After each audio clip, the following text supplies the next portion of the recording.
আপনার গুরুত্বপূর্ণ Gmail account দিয়ে কোন কোন ওয়েবসাইটে পাসওয়ার্ড দিয়ে লগ ইন করেছেন চাইলে কিন্তু আপনি সেটা খুব সহজে চেক দিয়ে দেখে নিতে পারবেন। অনেক সময় আমরা কিন্তু অনেক থার্ড পার্টি ওয়েবসাইটে মানে আপনার জিমেলটা দিয়ে পাসওয়ার্ড দিয়ে লগ ইন করি। অনেক সময় কিন্তু ফোনের অটো লগ ইন সেটিংসটা অন থাকলে অটোমেটিক লগ ইন হয়ে যায় কোনো ওয়েবসাইটে, ঠিক আছে?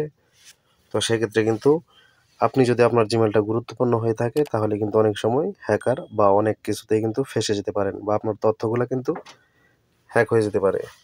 তো আপনি কোন কোন ওয়েবসাইটে আপনার জিমেল এবং মেলটি দিয়ে মানে জিমেলের পাসওয়ার্ডটি দিয়ে লগ ইন করেছেন চাইলে কিন্তু সেটা হাতে থাকা মোবাইল ফোনটি দিয়ে খুব সহজে চেক দিয়ে দেখে নিতে পারবেন। তো সেটা কীভাবে দেখবেন তো সেটাই আজকের এই ভিডিওতে আমি আপনাদেরকে দেখাবো। তো আপনারা ভিডিওটা স্কিপ না করে মনোযোগ দিয়ে দেখলে কিন্তু আসলে বিষয়টা বুঝতে পারবেন যে কোন কোন ওয়েবসাইটে আপনি পাসওয়ার্ডটা দিয়েছিলেন। তো সেই জন্য আপনারা চলে যাবেন প্লে স্টোরে, তারপর আপনার জিমেলের যে অ্যাকাউন্টটা থাকবে উপরে এখানে একটা ক্লিক করবেন, তারপর এখান থেকে গুগল অ্যাকাউন্ট এখানে একটা ক্লিক করবেন, তারপর এখানে দেখবেন সিকিউরিটি বলে একটা অপশন আছে এখানে একটা ক্লিক করবেন, তারপর স্ক্রল ডাউন করে নিচে চলে আসবেন।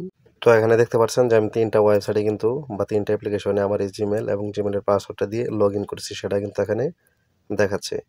তো আপনারা এখান থেকে চাইলে একটা একটা ডিলিট করে দিতে পারবেন। তো ধরুন আমি একটাতে ক্লিক করলাম, এই জায়গায় দেখেন 3টা চলে আসছে। তো প্রথম যেটা আছে আমি ওটা ধরেন ডিলিট করব। আপনাদেরকে একটা করে ডিলিট করে দেখাচ্ছি কীভাবে ডিলিট করবেন। তো প্রথমে যে সাপোর্ট যে একটা মানে ওয়েবসাইট আছে, মানে আমি ওটাতে নিজের অজান্তেই কিন্তু লগ ইন করে ফেলেছিলাম। তো এখানে আমি ডিলিট করব, তো এটাতে একটা ক্লিক করবেন, তারপর এখানে নিচে দেখতে পাবেন অল ডিলেট বলে একটা অপশন পাবেন, আপনাদেরকে এখানে একটা ক্লিক করতে হবে, তারপর এখান থেকে কনফার্মে একটা ক্লিক করতে হবে। তো এখানে ক্লিক করার পরে কিন্তু আপনার এই ওয়েবসাইটটিতে আপনার যে পাসওয়ার্ডটি এবং মেলটি আছে সেটা কিন্তু সেই ওয়েবসাইট থেকে অটোমেটিক ডিলিট হয়ে যাবে, ঠিক আছে? তারপর হচ্ছে টিমু শপিং যে সাইটটা আছে ওখানেও কিন্তু আমার ইমেলটা এবং পাসওয়ার্ড দিয়ে লগ ইন করেছিলাম। তো সেটাও কিন্তু একই নিয়মে ডিলিট অল এখানে ক্লিক করে কনফার্ম ক্লিক করে ডিলিট করে দিব, ঠিক আছে?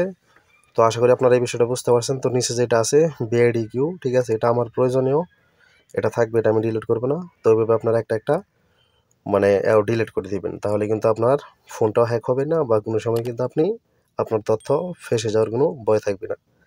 তো আশা করি আপনারা এই বিষয়টা বুঝতে পারছেন যে কীভাবে চেক দিয়ে দেখে নেবেন যে আপনার জিমেল দিয়ে কোন কোন ওয়েবসাইটে বা কোন কোন অ্যাপ্লিকেশনে জিমেল এবং পাসওয়ার্ড দিয়ে লগ ইন করছিলেন সেটা কীভাবে ডিলিট করবেন।